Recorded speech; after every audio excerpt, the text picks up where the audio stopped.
आपके साथ मैं हूं दीपशिखा और आप देख रहे हैं खबरें अभी तक। स्वागत करती हूं आपका हमारे खास कार्यक्रम कहानी कामयाबी की में।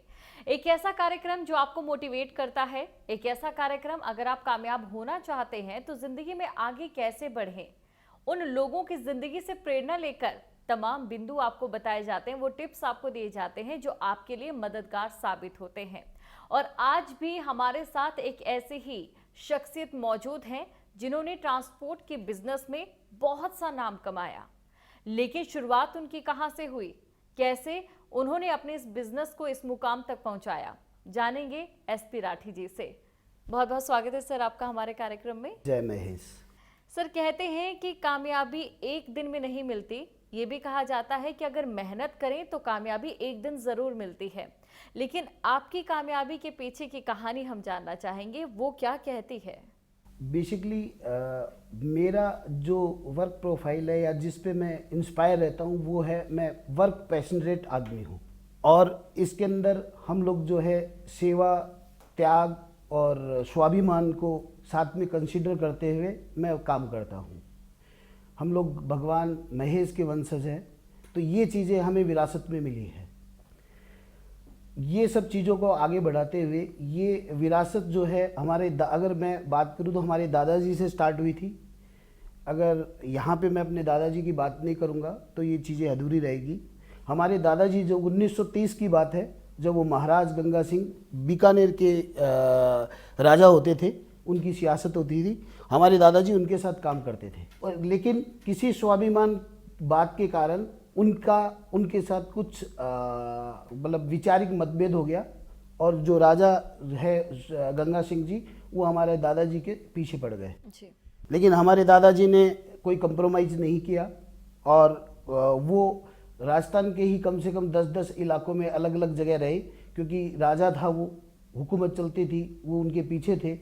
लेकिन हमारे दादाजी ने काफ़ी स्ट्रगल किया। उनके साथ छोटे छोटे बच्चे थे, 4 हमारे पिताजी वगैरह मेल थे, 3 हमारे बुआजी वगैरह थे। लास्ट में जब क्योंकि वो बहुत ही पीछे पड़ गए तो हमारे दादाजी वहाँ से शिफ्ट हो गए, हरियाणा में चले गए। मोरनी एक जगह है पहाड़ों में, वहाँ हमारे दादाजी करीब करीब 15 से 20 साल रहे, लेकिन उन्होंने संघर्ष नहीं छोड़ा। फिर जब राजाओं का शासन चला गया तो हमारे दादाजी हरियाणा बॉर्डर के राजस्थान का एक गाँव है मदाऊ, बहुत छोटा सा गाँव है, मुश्किल से कोई 100, 200, 300 की पॉपुलेशन रही होगी, वहाँ के बस गए। फिर वहाँ से उन्होंने अपना वापस स्टेब्लिश करना स्टार्ट किया। हमारे पिताजी जो सबसे छोटे थे, वहाँ पे उनकी एक इच्छा थी कि मैं अपनी एबिलिटी से कुछ अपना स्टार्ट करूँ, तो इसलिए उस गांव से और वो राजगढ़ आ गए। फिर उन्होंने वहाँ पे अपना बिजनेस स्टार्ट किया, बहुत प्रोग्रेस की। 1978 में जब उनके पास एक मौका आया कि उनको एक अपनी फैक्ट्री लगानी थी, संजय इंडस्ट्रीज़ के नाम पे दाल फैक्ट्री उन्होंने लगाई, तब उनके पास चॉइस थी कि वो दिल्ली में लगाएं या राजगढ़ में लगाएं। लेकिन उन्होंने, क्योंकि एक गांव का प्रेम था, तो हमारे पिताजी ने बिजनेस की कॉल नहीं लेके एक भावनात्मक कॉल ली कि गांव के लोगों के लिए हम कुछ करें, यहाँ पे रोजगार पैदा करें। इसलिए उन्होंने राजगढ़ के अंदर वो इंडस्ट्रीज़ लगाई। जब 1984 जब रेल मंत्रालय की स्ट्राइक हुई थी, बंसीलाल जी रेल मिनिस्टर थे, तब क्योंकि उनका जो दाल वगैरह जाती थी वो बहुत दूर दूर तक जाती थी, मदुराई वगैरह, साउथ वगैरह में, ये सब में जाती थी। तो इन ट्रांजिट में जो दालें थी, जो रैक के रैक जाते थे, वो बहुत ख़राब हो गए, करोड़ों रुपए का लॉस हुआ, उनके कर्जा हो गया। और क्योंकि हम लोगों का गांव था, जो अनाज वगैरह लेते थे, चने वगैरह, वो किसानों से लेते थे। किसानों का पैसा ड्यू होने की वजह से बहुत ज़्यादा प्रॉब्लम में आने लगी, कर्जा हो गया। हम लोग भी 5 भाई बहन थे। उन्होंने उस टाइम स्ट्रगल करना स्टार्ट किया 1984 से।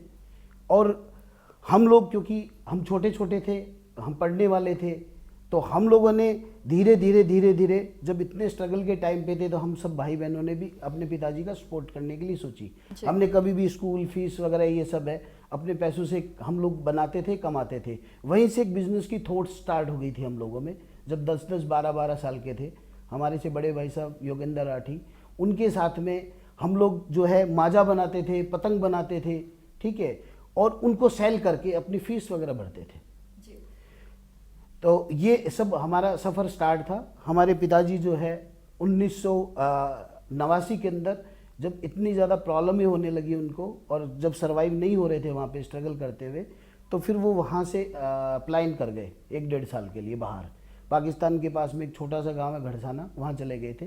उन्होंने सूखी चाय की वहाँ पे दुकान की, लेकिन 1-1.5 साल में अथाह संघर्ष किया, लेकिन काम नहीं चला क्योंकि करोड़ों रुपए का लॉस था। उनके माइंड में था ये पैसे मेरे को वापस करने हैं, अपना बिजनेस जो है वापस स्टैब्लिश करना है। तब उन्होंने वापस वो 1.5 साल के बाद में वापस वहीं आ गए और उन्होंने 1990 में वही बिजनेस आके वापस स्टार्ट किया राजगढ़ में। क्योंकि मेरा ग्रेजुएशन जो है वो 1991 के अंदर ख़त्म हो गया था। हमारे पिताजी का बिजनेस धीरे धीरे इस्टेब्लिश होने लगा था। हमारे माताजी वगैरह की इच्छा थी, क्योंकि हम लोग राजस्थान के अंदर एजुकेशन बहुत कम लोग, बिजनेसमैन फैमिली के अंदर बहुत कम लोग एजुकेटेड होते थे जी।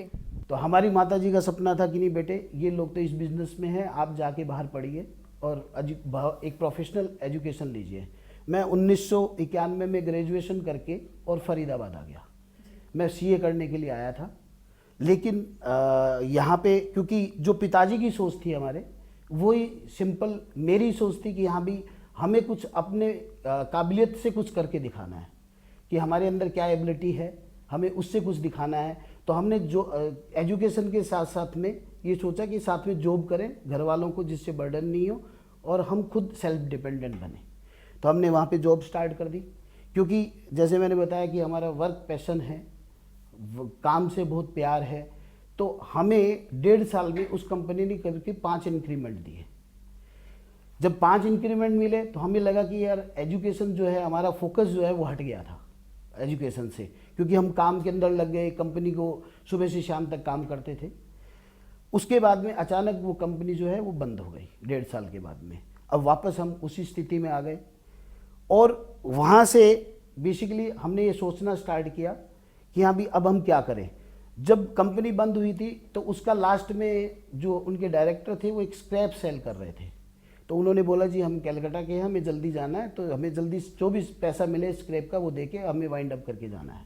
तो वहाँ से उस कंपनी से हमने 5,000 रुपये का स्क्रैप खुद खरीद लिया, क्योंकि बिजनेस डीएनए में है हमारे, तो हमने खुद परचेज कर लिया वो। और उस स्क्रैप को हमने 15,000 रुपये में सेल किया। वो 15,000 रुपये के बाद जब 15,000 रुपये हमारे पास इकट्ठे हो गए तो वापस, क्योंकि बिजनेस मेंटेलिटी का मैं आदमी था, तो वापस स्टार्ट हो गया कि हमें कुछ करना चाहिए। फिर हमने देखा कि हाँ भी छोटी सी पूंजी में 15,000 रुपये में क्या करें। तब हमें कोरियर का ध्यान आया कि कोरियर का बिजनेस ऐसा है जो हम इसको स्टार्ट कर सकते हैं। तो 1994 के करीब हमने कोरियर कंपनी स्टार्ट कर दी और धीरे धीरे वो कोरियर कंपनी को हम बढ़ाते गए। उसके अंदर हमें काफ़ी परेशानी आई, क्योंकि छोटी पूंजी थी, काफ़ी स्ट्रगल रहा 10 साल हमारा, बहुत ज़्यादा। और 2003 के अंदर जब हमें एक सीबीएसई का कॉन्ट्रैक्ट मिला, इसके अंदर पीएमटी और आईआईटी के पेपर डिस्ट्रीब्यूट करने थे, वो बल्क में मटेरियल था, कार्गो का हमें जब मिला, तब हमने देखा कि हाँ भी कार्गो जो इंडस्ट्रीज़ है उसके का स्कोप काफ़ी है। और हमने कार्गो का काम जब वो पूरा कंप्लीट किया, उसके बाद में हमारे मन में आया कि हम जो है मूव अपना कोरियर से करके कार्गो इंडस्ट्रीज़ में शिफ्ट हो जाए। वहीं से एक थॉट पैदा हुई। लेकिन जब हमने कार्गो की बात की तो ट्रांसपोर्ट का जो लेवल था उस टाइम वो बहुत अनऑर्गेनाइज था। लोग कार्गो के काम को या ट्रांसपोर्ट के काम को एकदम बुरी नज़र से देखते थे, उसकी कोई गुडविल वगैरह नहीं होती थी। लेकिन वो चैलेंज हमने लिया कि नहीं, ये हम चैलेंज लेते हैं कि हाँ भी हमें इस इंडस्ट्रीज़ को एक प्रोफेशनल रूप देना है। ये सबसे इम्पोर्टेंट इंडस्ट्रीज़ है सबके लिए, क्योंकि अगर ट्रांसपोर्ट आप लोग कितना भी माल बना ले, लेकिन जब तक एंड यूज़र तक वो माल सेफ कंडीशन में नहीं जाएगा, टाइम पे नहीं जाएगा, जब तक उस माल का बनना बेकार है। तो हमने उस चैलेंज को लिया, हमने कंपनी की स्थापना की, क्योंकि हमें पता था इंडिया का जो फ्यूचर है वो बहुत ब्राइट है। तब हमने एक संपर्क, हिंदी का वर्ड लिया था कि संपर्क इंडिया लॉजिस्टिक्स प्राइवेट लिमिटेड, कि आप इंडिया से संपर्क करो लॉजिस्टिक्स के लिए, क्योंकि इसका फ्यूचर बहुत ब्राइट है इंडिया के अंदर। तो वहाँ से हमने उस कंपनी की स्थापना की। धीरे धीरे काफ़ी सारी चीज़ें आई उस टाइम, क्योंकि जब हम इस ट्रेड के अंदर एंटर हुए थे तो हमें सिर्फ ट्रांसपोर्ट का जब भी नाम आता था तो लोग मतलब एक इमेजिनेशन करते थे कि हाँ भी एक ये सरदार जी जो है वो ट्रक ड्राइवर वगैरह होते थे। बेसिकली उस टाइम ज़्यादा सरदारों का आधिपत्य था ड्राइवर वगैरह के अंदर, तो हमें सिर्फ वही चेहरा दिखाई देता था। ठीक है, तो धीरे धीरे हमने इसको प्रोफेशनल लुक देना शुरू किया। पढ़े लिखे लोगों को समझा के, ट्रेनिंग दे के इस इंडस्ट्रीज़ के अंदर लाना स्टार्ट किया। कुछ हमने इंडस्ट्रियलिस्ट वगैरह को समझाया कि हाँ भाई ये हमारा बहुत ही इम्पोर्टेंट लैक्स है, आप इसको अंडरस्टैंड कीजिए, इसको लास्ट प्रायोरिटी मत दीजिए। 10 सालों के बाद में हम इस मुकाम तक आ गए कि हमने ट्रांसपोर्ट का नाम चेंज करके एक लॉजिस्टिक्स नाम दे दिया। ठीक है, एक नई आइडेंटिटी पैदा कर दी और धीरे धीरे पढ़े लिखे लोग इस इंडस्ट्रीज के अंदर आने लगे। और क्योंकि हमारा फोकस सिर्फ लॉजिस्टिक्स नहीं था, तो हमने, क्योंकि हमारा एक आगे और विजन था कि हाँ भी एक सप्लाई चेन मैनेजमेंट नाम है, वो लॉजिस्टिक्स उसका एक पार्ट है बेसिकली। तो सप्लाई चेन मैनेजमेंट की एक कंपनी बनाना चाह रहे थे जो इंडिया के अंदर एक नाम हो, और जो ये धीरे धीरे यहाँ पे जो लीकेज है रेवेन्यू वगैरह उसको पूरा करते हुए, जो लीकेज है उसको हम लोग उसको कन्वर्ट करना चाह रहे थे कि हाँ भी इंडस्ट्रियलिस्ट को फ़ायदा हो। इस वजह से हमने जो है क्या नाम इसका, लॉजिस्टिक्स के अंदर एक प्रीमियम फ्रेट के लिए कंपनी लॉन्च की। पहला हमारा टारगेट था कि हम जो ये कंपनी बनाएंगे ये प्रीमियम फ्रेट को सपोर्ट करेगी। ठीक है, ये बहुत मतलब इम्पोर्टेंट था कि हाँ भी किसी का माल जब कोई मिस हैपनिंग होती थी तो अपना माल को एयर से पहुंचाते थे, ट्रेन से पहुंचाते थे, जल्दी पहुंच जाए, जिससे जो इंडस्ट्रीज़ है वो बंद नहीं हो, लाइन स्टॉपेज नहीं हो। हमने वो एक टारगेट लिया कि अभी हम लोग, जो पहला हमारा टारगेट होगा कि इंडिया की टॉप नंबर 1 कंपनी हम बनेंगे। और सबसे ज़्यादा जो चैलेंजिंग इसके अंदर था वो ऑटो सेक्टर था। हर एक आदमी ऑटो सेक्टर के हाथ नहीं लगाता था, बहुत ज़्यादा चैलेंजेस सब होते थे। सेक्टर को लेकर भी आपसे सवाल करूंगी, लेकिन यहाँ पर ये कहना गलत नहीं होगा, कहा जाता है कि कठिन परिस्थितियाँ ही हमेशा मौके देती हैं, अवसर प्रदान करती है। तो उन कठिन परिस्थितियों को क्या आपने अपने लिए मौका बनाया, जैसे कि आप अभी बात कर रहे थे ऑटो सेक्टर को लेकर? हाँ, हमने कठिन परिस्थितियों का अपना मौका बनाया, क्योंकि वहाँ पे बेसिकली ऐसे प्लेयर नहीं थे। और ये चैलेंज क्योंकि सबसे पहले संपर्क इंडिया ने लिया, तो इसलिए कस्टमर ने, कंपनीज ने, इंडस्ट्रीज ने भी हम लोगों को हाथों हाथ लिया। हमने बेसिकली क्या है कि पूरा कम्युनिकेशन का रूप चेंज कर दिया इंडस्ट्रीज का, जो बेसिकली ट्रांसपेरेंट नहीं होते थे, लोगों को हाइड रहती थी, लोग चीट करते थे उन लोगों को। इस पूरे प्रोसेस को हमने ट्रांसपेरेंट बना दिया और धीरे धीरे जो है एक हमारा एस्टेब्लिश्ड नाम होने लगा। जितने भी बड़े बड़े कस्टमर है, चाहे वो टोयोटा है, चाहे मारुति है, टाटा है, महिंद्रा है, वो सब लोग हमारे से उस टाइम एंगेज हो गए थे, हमारे साथ एसोसिएशन की, और जो आज तक चल रही है। देखिए सर, ऑटो सेक्टर या टेक्नोलॉजी से जुड़ी जितनी भी चीज़ें हैं, बहुत सारे लोगों के लिए जाहिर तौर पर वो सर के ऊपर से जाने वाली चीज़ें हैं। अगर अच्छी नौकरी की बात करें तो आईएएस या सरकारी नौकरियां, अच्छे बिजनेस की बात करें तो कपड़े के सिवा लोग सोच ही नहीं पाते। आपने यहाँ तक कैसे सोचा? इसके अलावा लोगों को क्या मशवरा आप इसको लेकर देना चाहेंगे? भाई, लोगों का मशवरे की जहाँ तक बात है, आपको काम वैसा करना चाहिए जो और लोग नहीं कर पाए, तभी कुछ आप एक जगह बना पाएंगे। और अगर जितना चैलेंजिंग, क्योंकि अगर कोई वर्क पैशनेट है आदमी, तो उसको जितने चैलेंजिंग काम है उसी को टारगेट करना चाहिए, जिससे क्या है कि कंपटीशन आपको कम मिलेगा और आपके प्रोग्रेस के चांसेस ज़्यादा होगी और काम करने में मज़ा आएगा। ये बहुत सही आपने बात कही है। आपने अपने दादाजी का जिक्र किया था। आपके दादाजी एक राजा की शर्तों के सामने नहीं झुके, और हो सकता है ये आपके लिए टर्निंग पॉइंट, आपके परिवार के लिए टर्निंग पॉइंट रहा हो।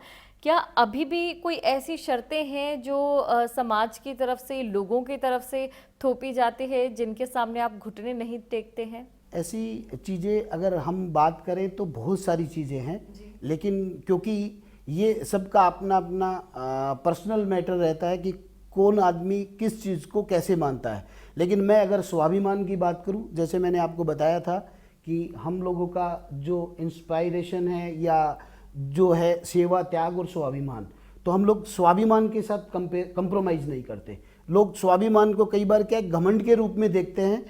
घमंड और स्वाभिमान दोनों अलग अलग चीज़ें हैं।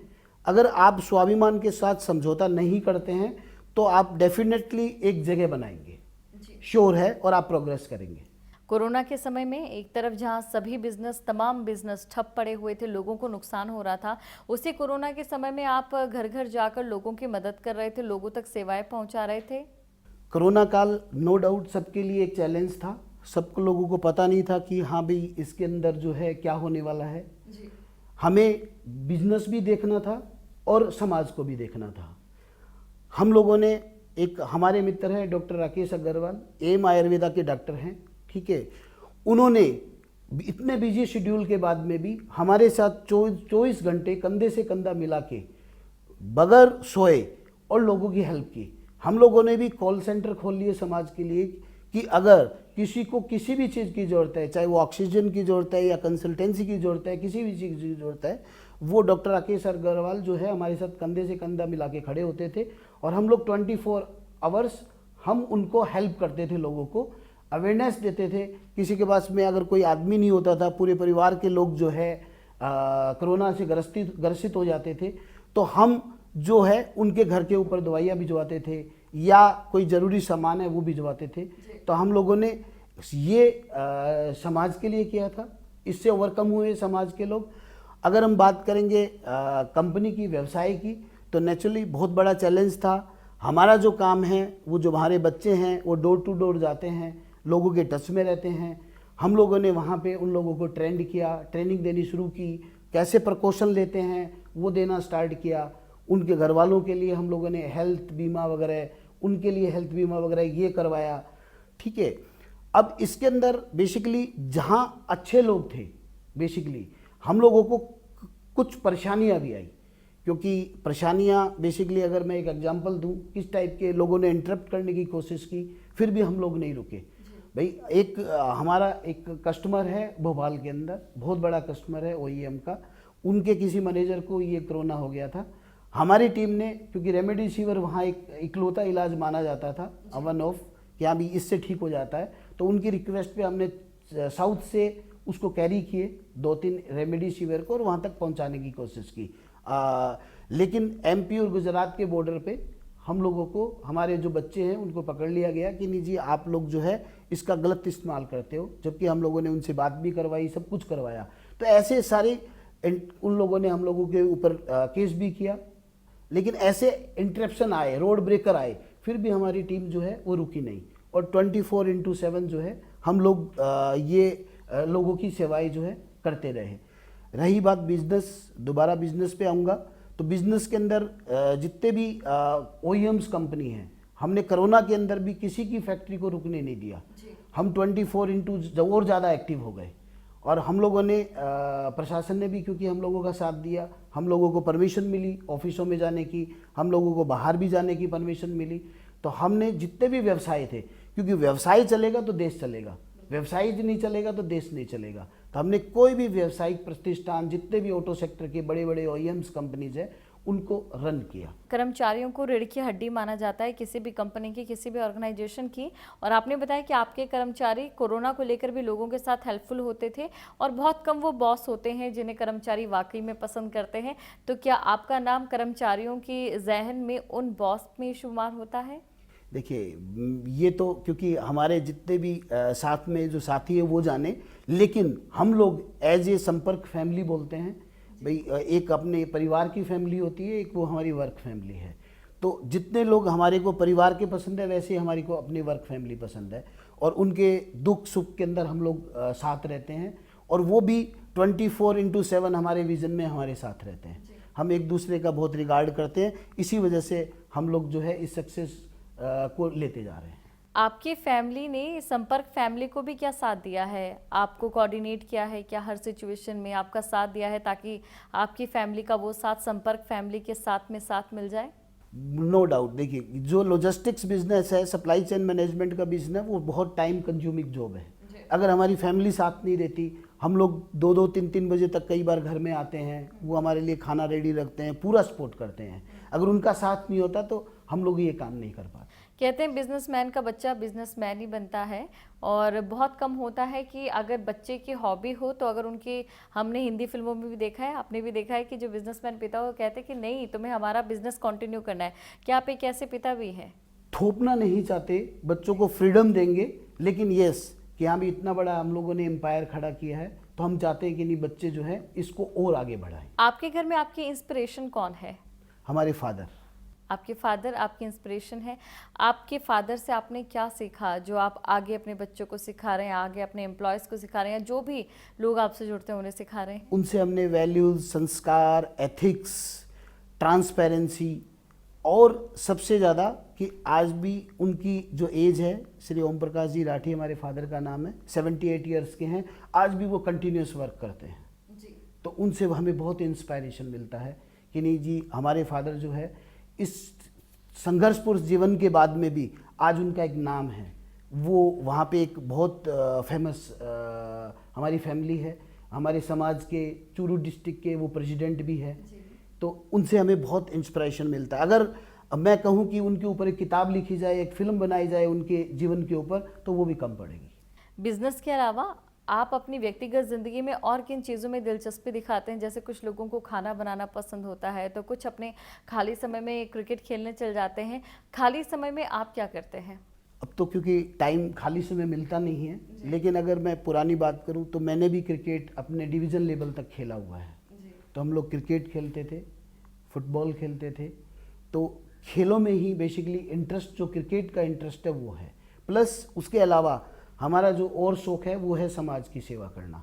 तो अगर हमें और टाइम मिलता है तो हम अपने समाज के अंदर जाते हैं, कैंप वगैरह लगाते हैं, पोलियो कैंप लगाते हैं, आइज कैंप वगैरह लगाते हैं।